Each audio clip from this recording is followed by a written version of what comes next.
Alright, welcome everybody. I don't know how to start it, but me and Dad just got out of watching The Last Jedi. It was great. I liked it. I very much enjoyed it.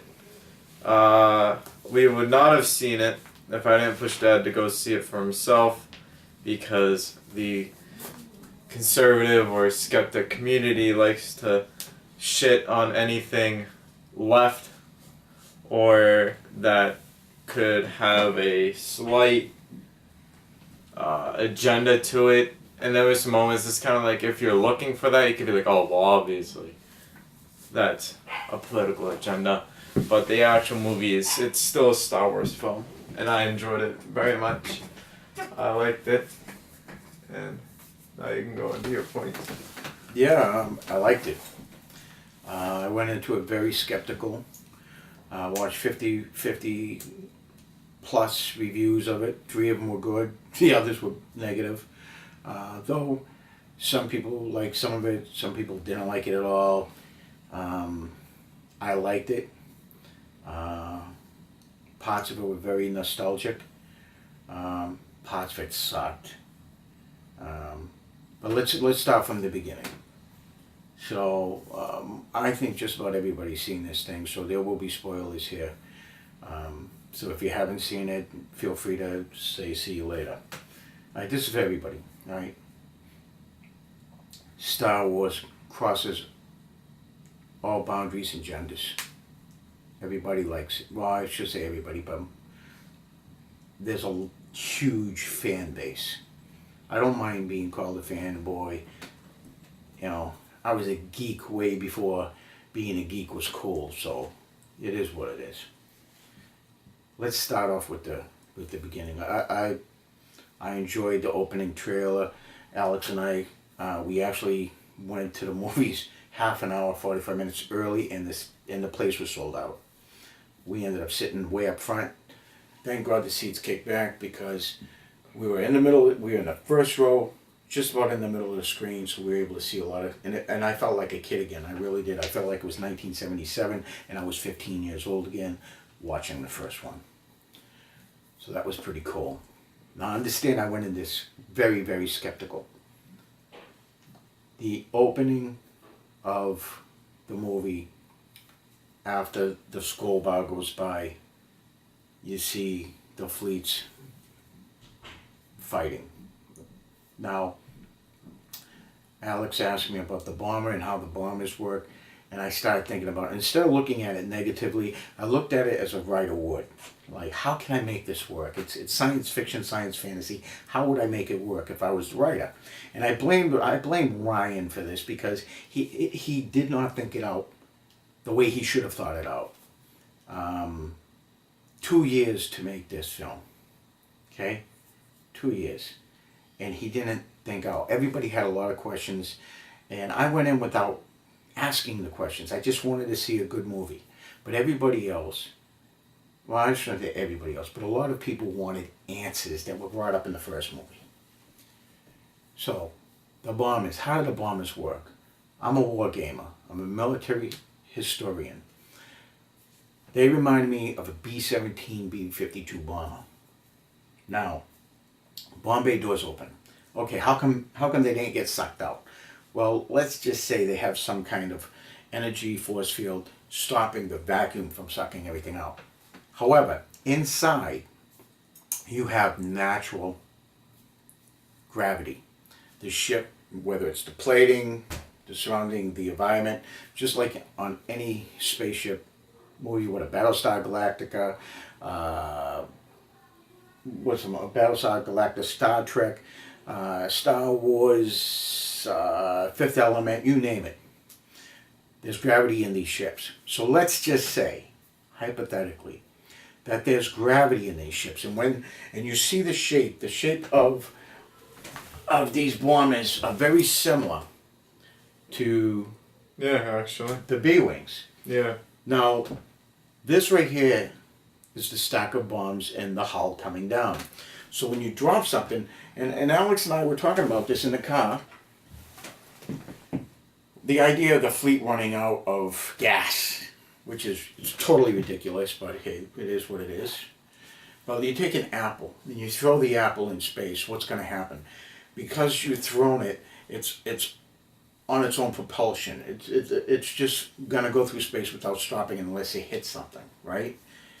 And then it's going to bounce or wherever it's going to go.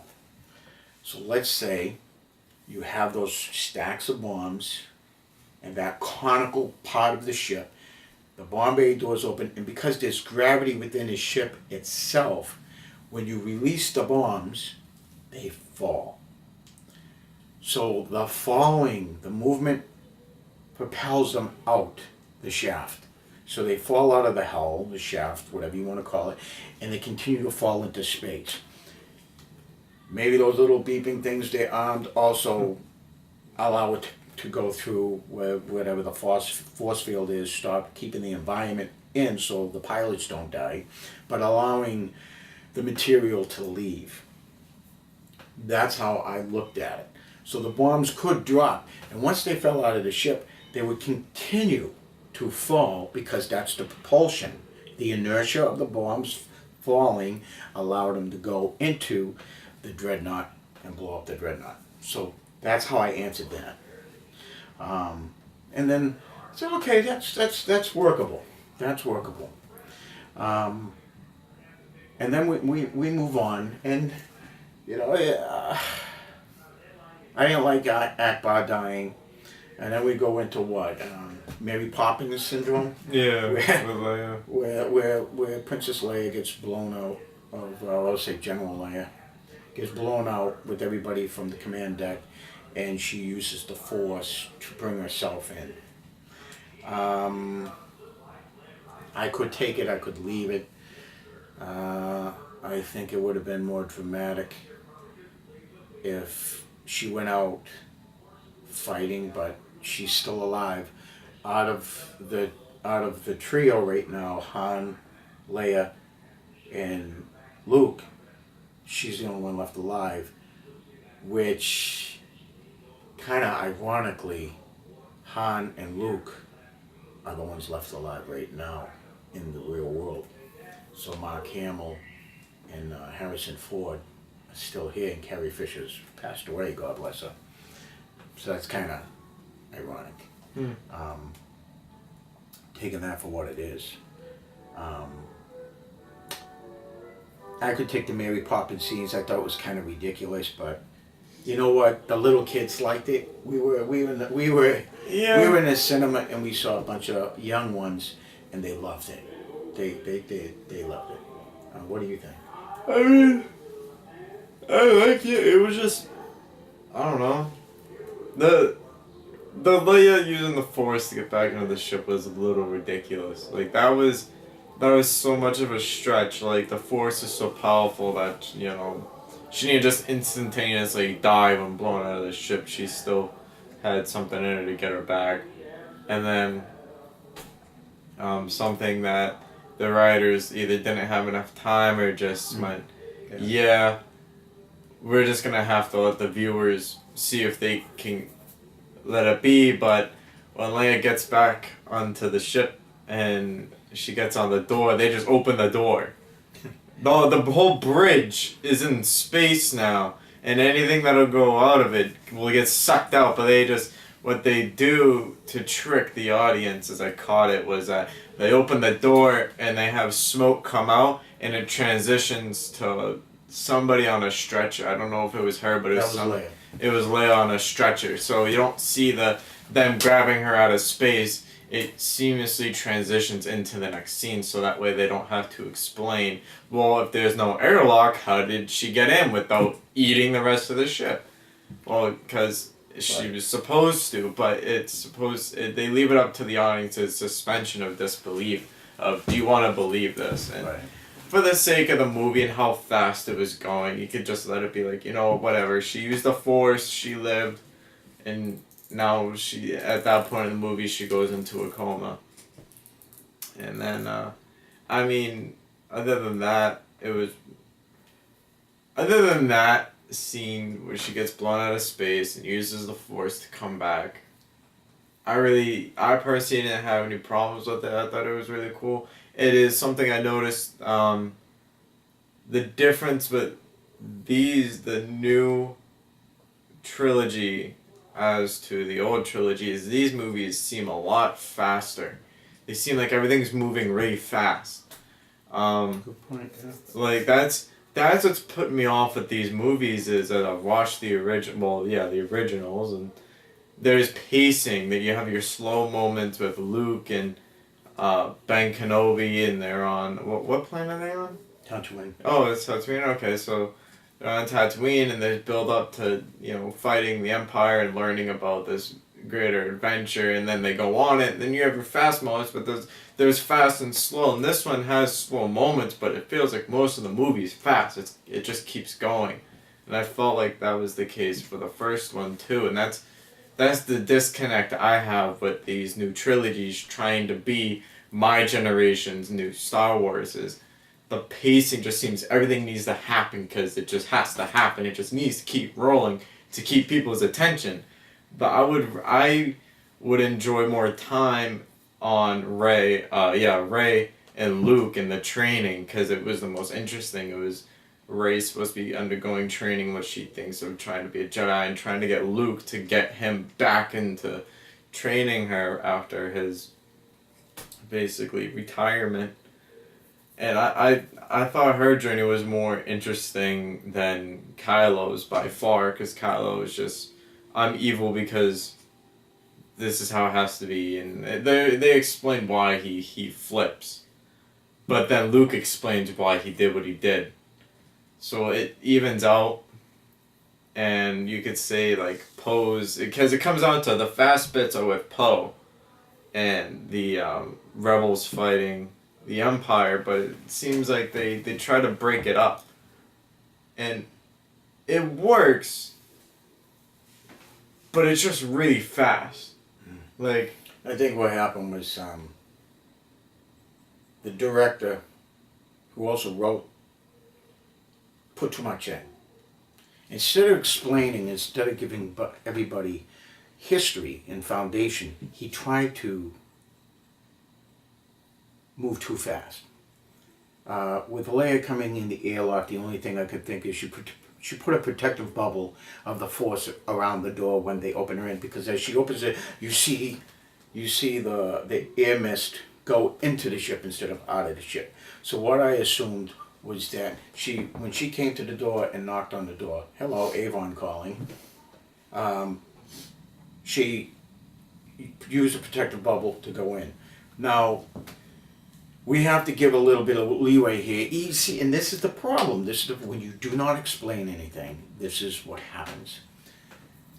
Leia is Force sensitive, just like Luke. Luke and Leia come from Anakin and Padme. Okay? Anakin, strong with the Force. Remember, Anakin was a slave boy. His mother was a slave.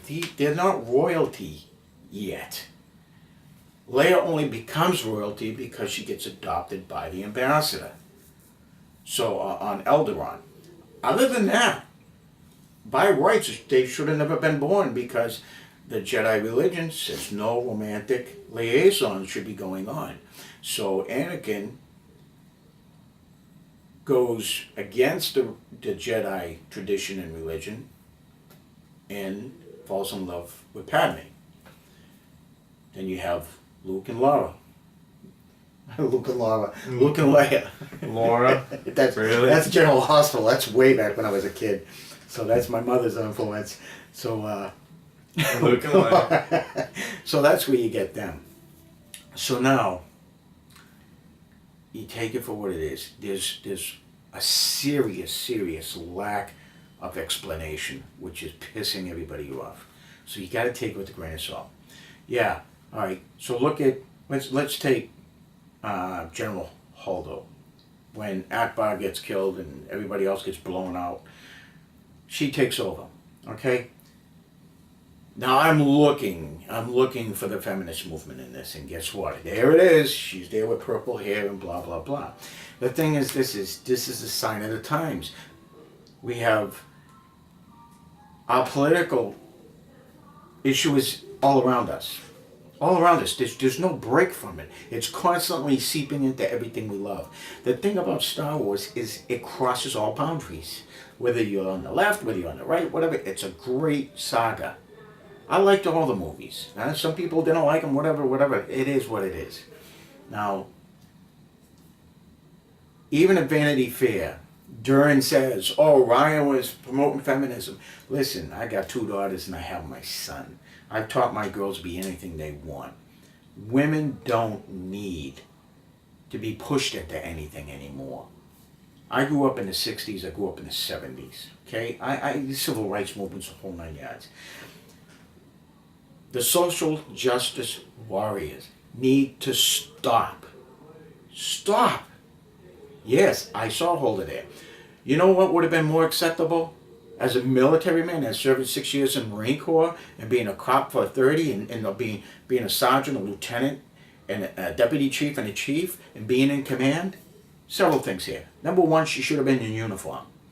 Being in a flowy gown on the deck, command deck of the ship, in her flowy gown. No, everybody else is in uniform.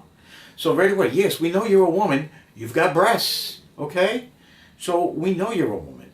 Oh, the purple hair is a stigma now going on with being a fourth wave feminist. Okay. So let's get her hair up in a bun, military style, because when you're in the military, it's discipline. She showed as much lack of discipline and incompetency in command as Poe was a firebrand, was a maverick.